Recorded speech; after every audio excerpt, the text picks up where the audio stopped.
Let's now look at Quebec and its act respecting access to documents held by public bodies and the protection of personal information. Again, in Quebec, it's pretty interesting. There is one act which covers both the provincial government, its agencies, provincial crown corporations, municipalities, school boards. So there is one big act covering everything. And the great thing with Quebec is that in Ontario and Canada, you generally have to pay $5 and wait up to 30 business days.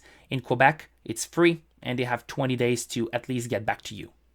And then there is, they can ask for an extension, but in Quebec, it's free and they have less time to get back to you. So, yay, Quebec. So every person has a right of access on request to the documents held by a public body in Quebec. However, the right does not extend to personal notes written on a document or to sketches, outlines, drafts, preliminary notes, or other documents of the same nature. So that's that's Article 9 of the Act, which gives you an overview of the kind of underpinning philosophy of this Act in Quebec.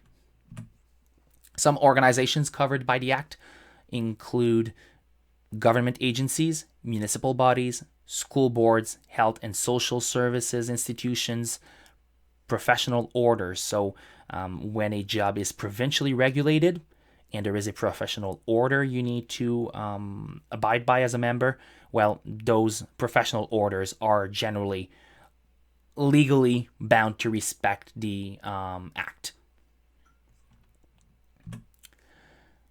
Some of the exclusions include information received from another government or an agency of such a government or an international organization. And this list is not a full list. I looked at some of the exclusions and restrictions in the Act. So always refer back to the Act if you want the complete list.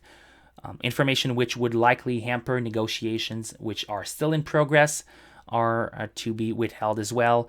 The same goes for when the release of a document would unduly benefit or seriously harm a person. Anything that pertains to industrial, financial, commercial, scientific, or technical information, which again could benefit someone or be detrimental to someone.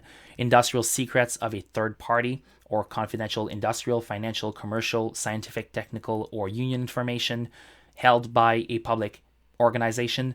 If a strategy concerning the negotiation of a collective agreement or a contract would be revealed, it says here that if an organization keeps a document for law enforcement or crime prevention purposes, it cannot just release it, or it has a right not to release it, rather.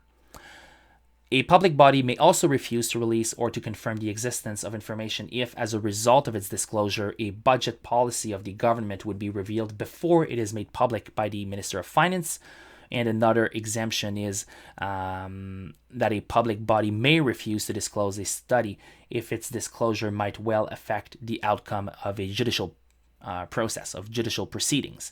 So again, those are exemptions or restrictions. It's not to say that you will not get the document, but it is likely that the organization you're dealing with will use those exemptions, exclusions, and restrictions to withhold said document. Useful links, the Act itself, read it. A list of all of the public bodies and persons in charge of an act which have to follow this law. You have a list of the personal information agents and a link to an English language webpage on the website of the Commission d'accès à l'information du Québec. It's mostly in French, but there is a page with English language resources. So I do invite you to visit it and you will get more information about the access to information process in Quebec.